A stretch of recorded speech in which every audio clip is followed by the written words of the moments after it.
헬로티비 뉴스에서는 부산을 덮친 저출산의 그림자를 살펴보고 있습니다. 이번 시간에는 소아 의료 인프라 붕괴로 아픈 아이 치료도 쉽지 않은 현실을 취재했습니다. 보도에 안수민 기자입니다. 온라인에서 병원 진료를 예약하는 애플리케이션입니다. 평일 오전 8시 30분, 병원 문을 여는 9시 전 진료 예약이 시작되자 약 5분 만에 대기자가 20명으로 늘어납니다. 돈을 내고 이용해야 하는 애플리케이션인데도 예약이 몰리는 건데요. 그만큼 소아과 오픈런은 이제 일상이 됐습니다. 야간에는 아이를 치료할 곳을 찾기가 더 어렵습니다. 기장군 일광읍에서 아이를 키우는 A씨.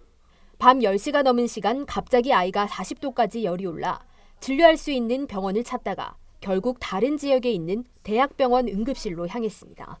처음 애를 키우다 보니까 놀래서 급하게 이제 응급실을 가야 되는 상황인데 근처에 병원은 없고 그래서 좀 놀란 마음으로 운전을 해서 해운대까지 가다 보니까 좀 위험한 것도 좀 있었고 그리고 거리가 멀다 보니까 걱정이 좀 많이 됐었던 상황이었던 것 같아요. 찾아보니까 그게 잘 나오지도 않고 정보가 전화를 한다고 해서 받지도 않는 것 같더라고요. 그래서 마음이 더 조급해지는 것 같고.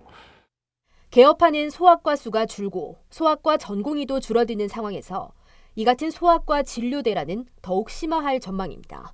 병원이 대략 5년 동안 일선 소아과 병원들이 662개가 폐업을 하고 심지어 저희 의사회 임원들조차 수도 없이 병원 그만두거나 이전하거나 그럴 정도니까요.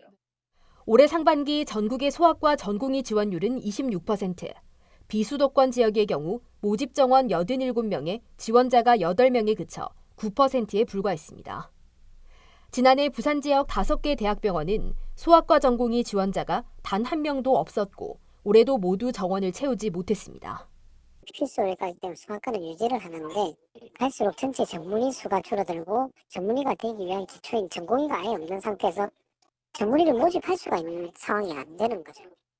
일할 의료진을 구할 수 없다 보니 달빛 어린이병원을 비롯해 지자체 차원의 정책 추진과 소아 의료체계 강화 노력에도 한계가 있습니다.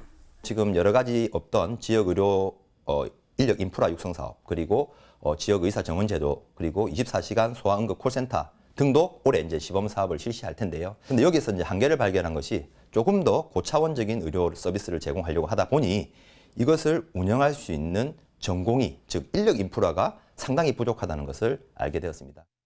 심각한 저출산 속에 소아 의료 인프라가 서서히 무너지면서 아픈 아이를 치료하는 것조차 쉽지 않은 실정입니다. 헬로티비 뉴스 안수민입니다.